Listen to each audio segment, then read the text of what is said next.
What if I told you that Knoxville, Tennessee is sometimes referred to as the cradle of country music due to its role in nurturing the early careers of Roy Acuff, Chet Atkins, Lester Flatt Earl Scruggs, and the queen of all things, the one, the only, Dolly Parton. Not only that, it's also the birthplace of Johnny Knoxville, Kenny Chesney, and Quentin Tarantino.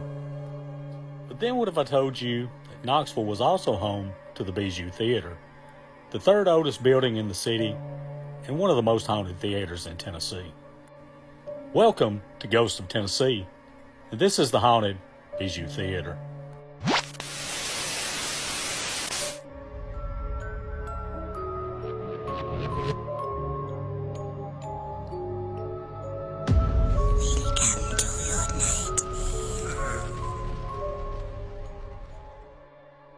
Originally built in 1817 by Thomas Humes and his descendants, the Bijou didn't start out as a theater. Instead, it began as the Lamar House Hotel and quickly developed into a gathering place for Knoxville's wealthy. In 1819, Andrew Jackson became the first of 5 presidents to lodge at the hotel.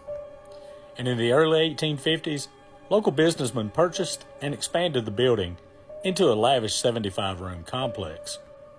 What most people don't know, however, is the number of deaths surrounding the theater. At the start of the Civil War, the hotel was converted into a hospital for both Union and Confederate soldiers, which was the excuse for many shootings and fighting among the opposing groups. The most notable death was that of General William P. Sanders in 1863, shot by a Confederate sharpshooter in the battle along what is now Kingston Pike. He would be rushed to the hospital where doctors would try to save him. Unfortunately, he would later die in the hotel's bridal suite. Some musicians to this day claim they have seen a man dressed in a Civil War uniform standing on the balcony in the spot where the hotel's bridal suite once was.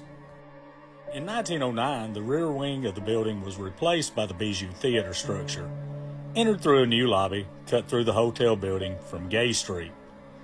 The theater opened on March 8, 1909, and over the next 4 decades would host performers such as the Marx Brothers, Dizzy Gillespie, John Philip Sousa, and Houdini. However, the theater didn't always hold the same level of respectability it does now. The building has been a brothel, an adult film house, and even a fruit stand during its history. Laura Steele, the Knoxville Ghost Tour Guide and author of A Haunted History of Knoxville, tells a story from 1876. There were 2 men, both named Thomas.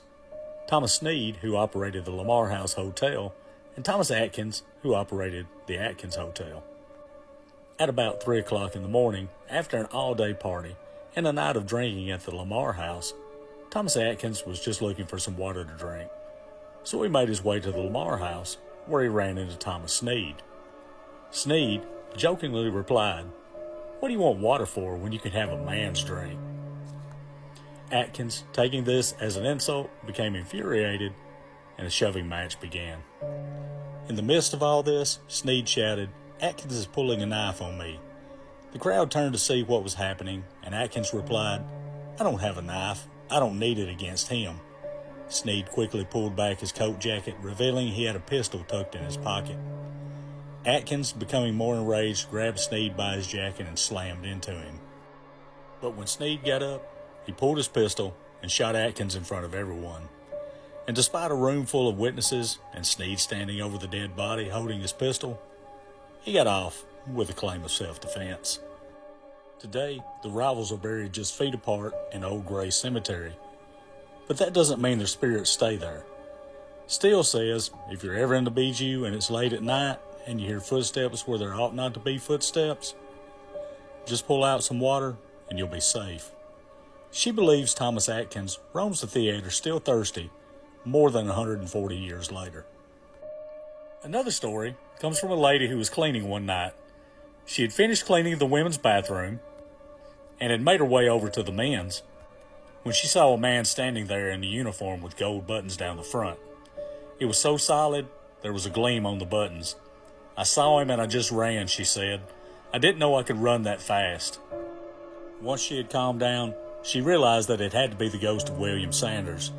Others have also claimed to have seen him wandering through the old theater.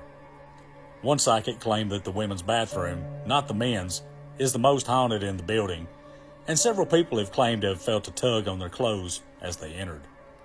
In the stage area, things tend to fall from the ceiling from an unknown source. People would hear a loud crash, and plaster or dirt would come falling down and hit the stage. They'd look up, but there was nothing up there. One morning, a construction crew had finished the ceiling and were taking the scaffolding down when there was a large crash, and plaster and scaffolding came flying off. The crew investigated, but could find no reason for the disturbance. An overnight security guard once told workers about the spirits who seemed active at night. He heard footsteps all night long walking along the rafters and catwalk above the stage. When he searched, no one was found to have been inside the theater. So what do you think? Would you visit the Bijou Theater? Maybe you could catch a glimpse of General William P. Sanders watching from the balcony. Let me know what you think, and hit the like, follow, and repost, and I hope you all enjoyed it.